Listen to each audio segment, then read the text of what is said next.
धन और प्रसिद्धि पाने हेतु कभी कभी मनुष्य अपने विवेक से गिर जाता है। भगवान के नाम का उपयोग करने से भी हिचकिचाता नहीं है।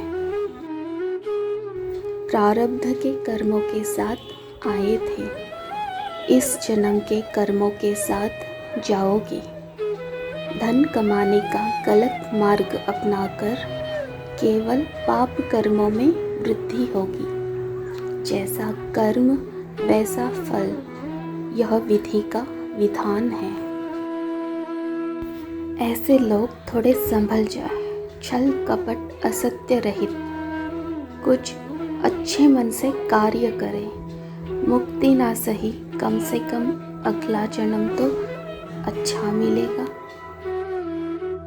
काम, क्रोध, लोभ, मोह, मद, मत्सर, यह षड्रिपु मनुष्य के शत्रु है।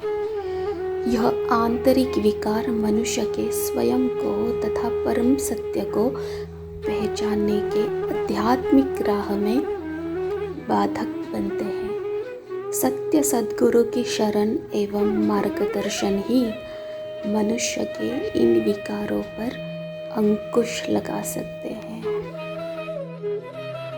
मनुष्य का शरीर अवगुणों के कारण विष समान बना हुआ है। सद्गुरु की सच्ची शरण अवगुणों का विष निकालकर सद्गुणों का अमृत भर देती है। सद्गुरु बिना ना ही किसी प्रकार का दोष मिटता है, ना ही सत्य की पहचान होती है। सद्गुरु बिना ज्ञान नहीं और ज्ञान बिना मोक्ष नहीं। सद्गुरु साधकों में निष्काम भक्ति एवं निष्काम कर्म की भावना जागृत करते हैं। सद्गुरु के दरबार में सबको सहायता मिलती है। जिसने जो मांगा है उसने वह पाया है। यह सद्गुरु का वचन है।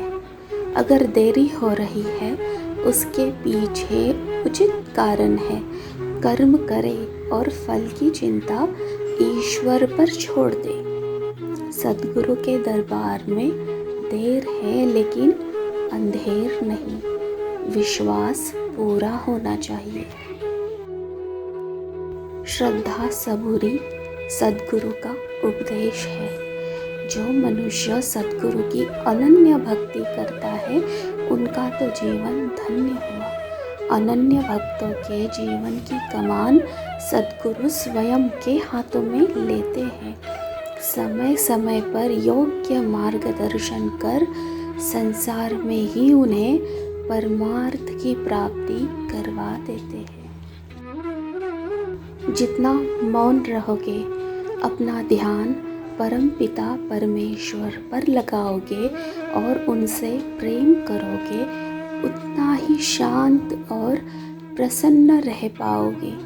इसी कला को चेतना कहते हैं। कभी कमज़ोर हो गए तो सद्गुरु हिम्मत देंगे फिर से आत्मविश्वास के साथ उठ खड़े होने के लिए। सद्गुरु की अनन्य भक्ति करो, सुखी रहोगे, क्योंकि साईं राम के सच्चे दास कभी नहीं होते उदास।